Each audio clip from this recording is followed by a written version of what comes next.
I paid for it dearly, right, by Ohio State fans that thought Mm-hmm. I wasn't a true fan. But to me, I saw the writing on the wall, and it's difficult, and I want Urban to be able to be healthy and happy, and I want for him to stay. But there were a few really key indicators. And, this summer when we saw him go into what would have been like the equivalent of a sentencing, right, for his 3-game suspension, and it was supposed to be a very quick announcement. And if anybody that was paying attention, fans remember, he fought very hard, including with his lawyer and Shelley Meyer, throughout the day, so long that they had to buy pizzas for the reporters to feed them throughout the day. That he fought because he didn't think that the suspension was fair or justified, and he fought to stay at Ohio State. So for me, I don't think that we can aggregate it out and say, yes, it's this percentage of what happened off the field this summer, or back in 2005 or 2009 or 2012. I don't think we can point to that and say, yes, this is the reason Urban is leaving. And I think Florida fans have been, tenting their fingers, thinking, oh yeah, right, we've been there. He said he left for health reasons. And if anyone else remembers that when Urban left Florida with some heart issues and some other issues, he made a promise. He wrote a letter to his family making a promise that he would make some changes. And if that ever changed, then he would hang it up. And it made him a better coach. He was able to then go on and delegate more and give more power away. And by doing that, he hired better assistants. And by doing that, it made for a better staff, a better team, a better program, and more balance. If any college football coach can have balance with work and life, it created better balance. And I think at this point, it is just seems to have caught up with him. Yeah, so based on comments that he would make on a regular basis from week to week in the news conferences, not this particular season, but over the course of his stay at Ohio State, I certainly saw a difference between the way he talked about games. He still had a strong competitive fire and spirit and passion for winning. You can't succeed at a place like Ohio State and only lose 9 games in 7 years, and for that not to be the case. But I think he definitely displayed that he was taking that contract seriously, and he was fulfilling it. And that was asked of him, especially when the health issues came up over the past couple months, and he responded in turn that that I've been held to this. I'm eating my square meals each day. I'm getting at least sufficient rest for, again, let's frame it in the context of a big time college football coach's daily grind. Right. And I'm hitting the treadmill when they're forcing me to each day. And I'm doing all those things. So, and it seemed as though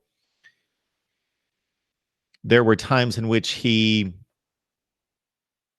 was hit hard by these losses, but he seemed to embrace these teams and just maybe he knew that, there's not going to be 20 more of these. There might be 1, there might be 3, Right. there might be 5, but maybe that's the extent of it. Therefore, I'm going to enjoy these kids. I'm going to enjoy their effort in watching them develop as players and as men. And we're going to reach for perfection, and that's the goal. But if we don't get it, we're going to still enjoy and embrace each victory and embrace a championship. And we're not going to let anyone tell us you only won the Big Ten championship. You didn't get to the playoff, and let that define us. We're going to embrace the success and enjoy it more so than the Florida stop. Absolutely. And he set that expectation, and I think that was all the more important when the college football playoff really rolled out, there's a sign hanging in the Woody Hayes that says "Get to Indy," and it's a focus that they have. It's a major goal of theirs, and to win the Big Ten and to get to the Big Ten and to win the Big Ten is their first and foremost goal. And he's been successful in that throughout his career. And anything past that is unfortunately up to a committee. And, with the loss at Purdue, it has set them outside of the boundaries of what the committee deems appropriate to put them in the playoff. And they have to go then.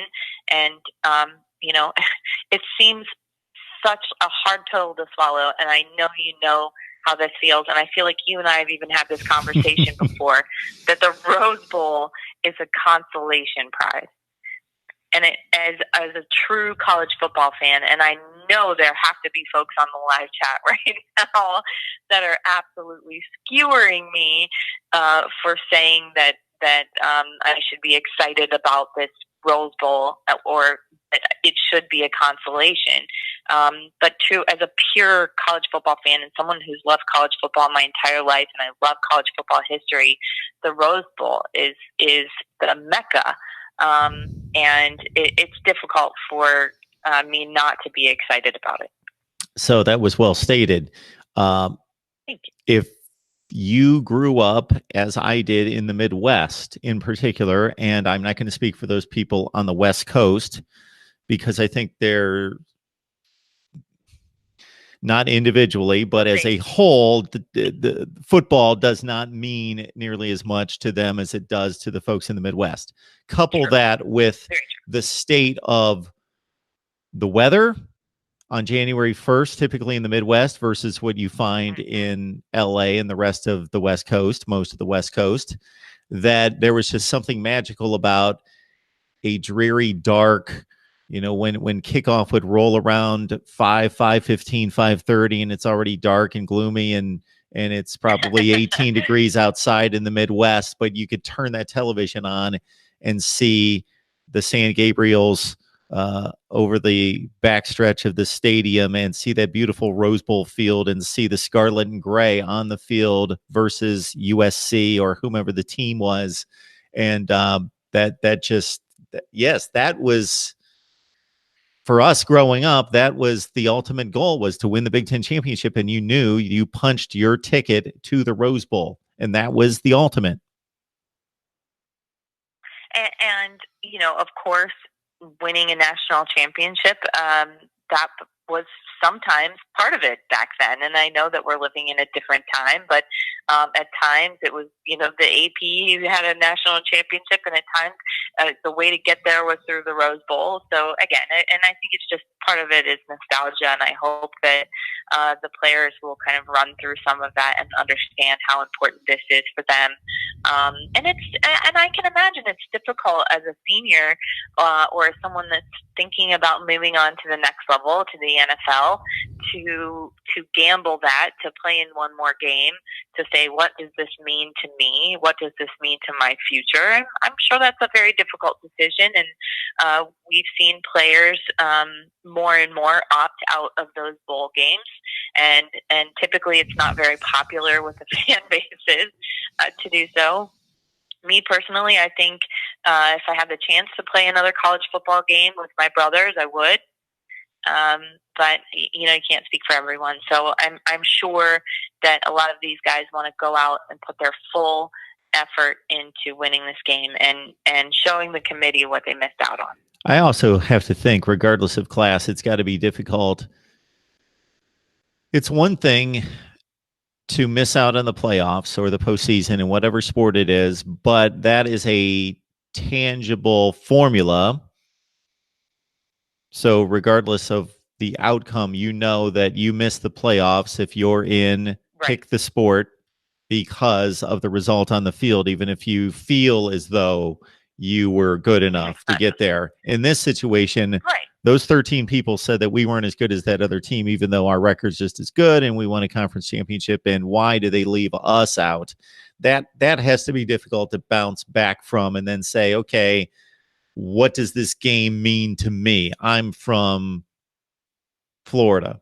I'm from wherever, or I'm from Ohio. What does this game mean to me? And there's a de-emphasis on this game as opposed to what it was 10 years ago or 20 years ago.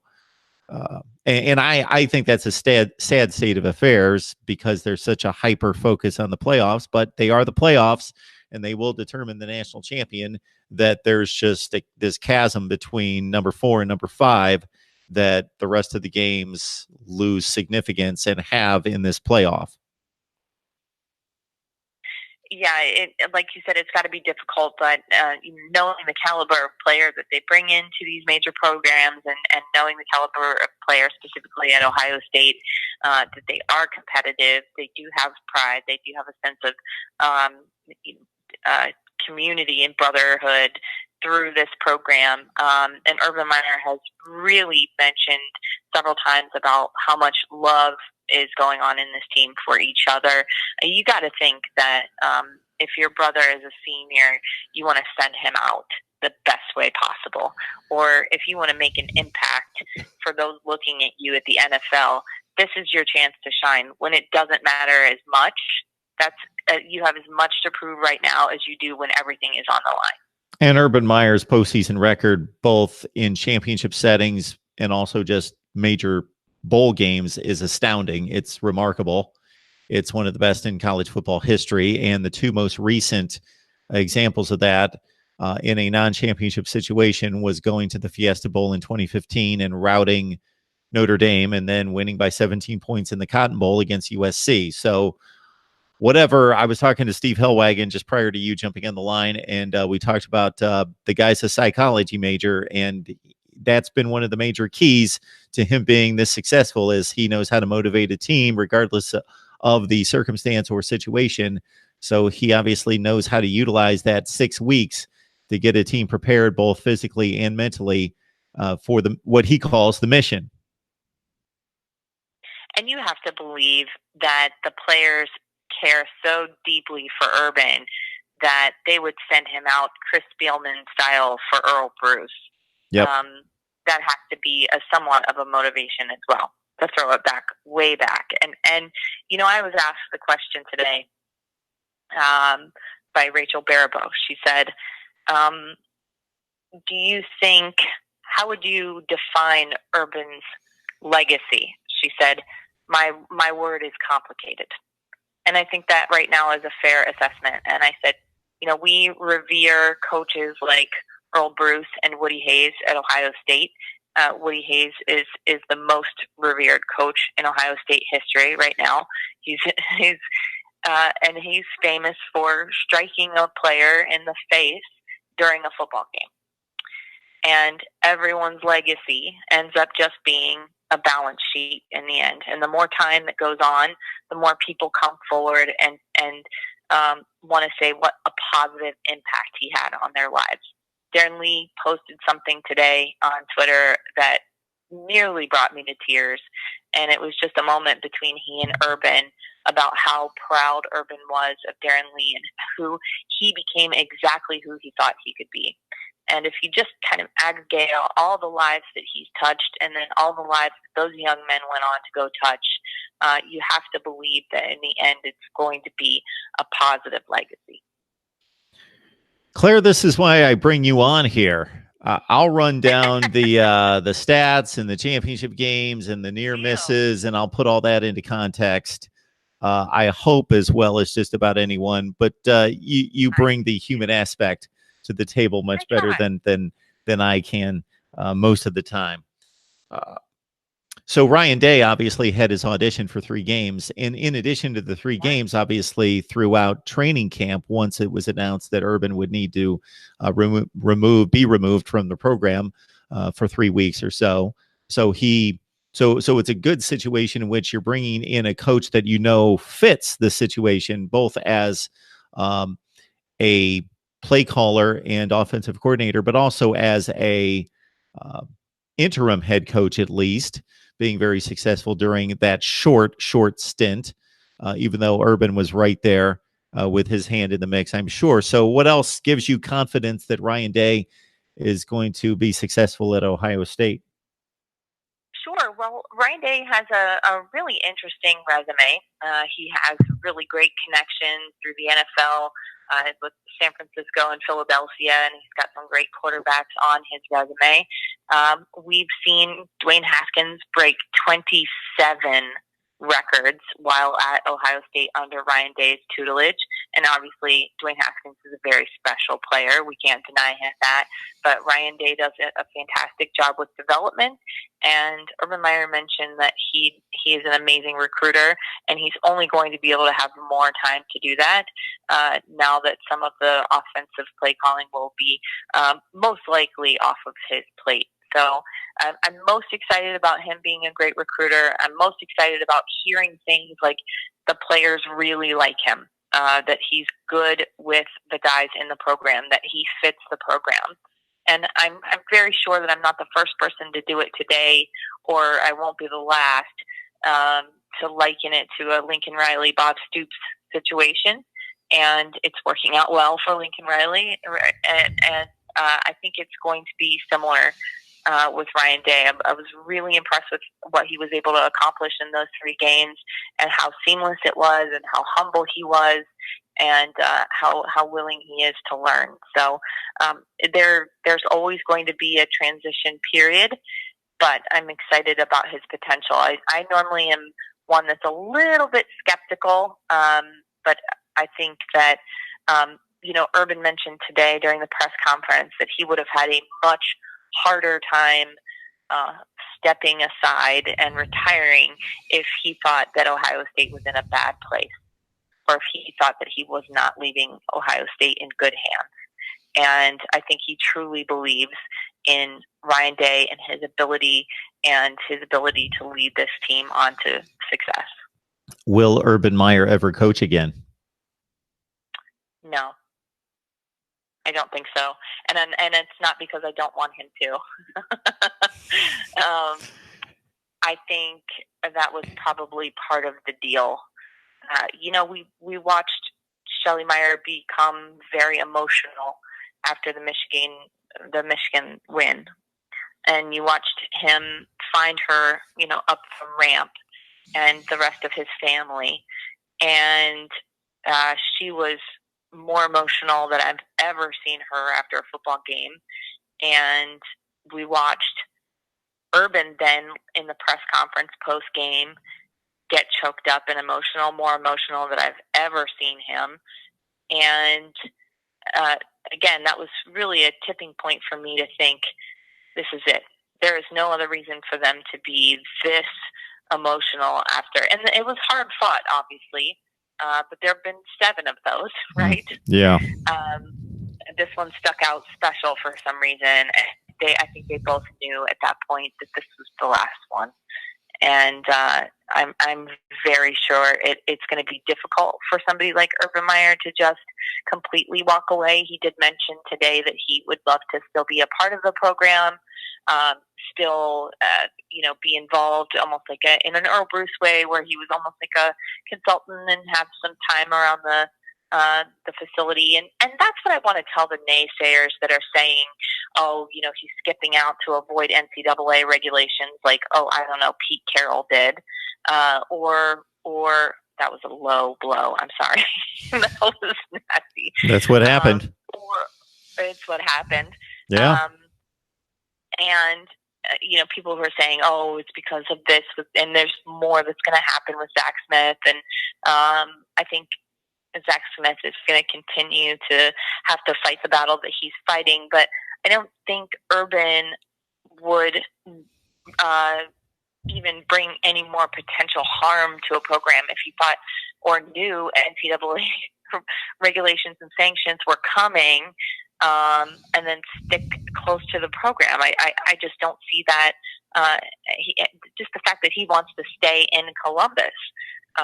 It's not, as much as I love my hometown, Ohio State is one of the greatest things about it, and it just falls pretty short after that.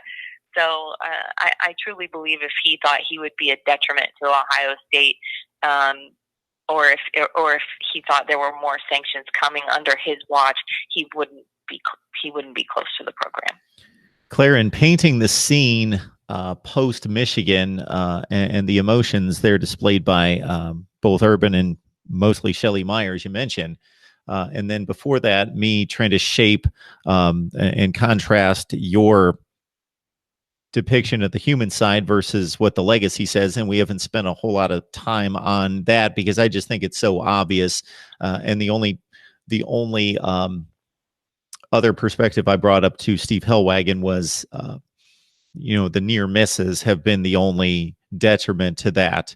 What could be just jaw-dropping sheer dominance with a couple more wins in the legacy. But getting back to that scene following that game and going 7-0 against Michigan, we can drop all the other numbers. And if we just go with 7-0 against Michigan, and maybe Ohio State fans take that a little bit for granted right now, but maybe 15 years from now, if it's what it was, let's say in the 1990s, 15 years from now, there are going to be a whole lot of people saying, that guy, remember that guy? Remember when Urban Meyer was the head coach and we never lost to Michigan?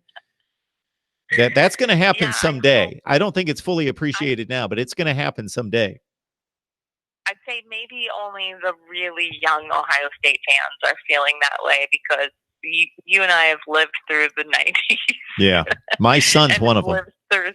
He's one of the ones that says Michigan. I don't get the big deal. I understand in 1975 it was a big deal in 1985, but he says, I consider Wisconsin and Michigan State bigger rivals than Michigan. No. Yeah.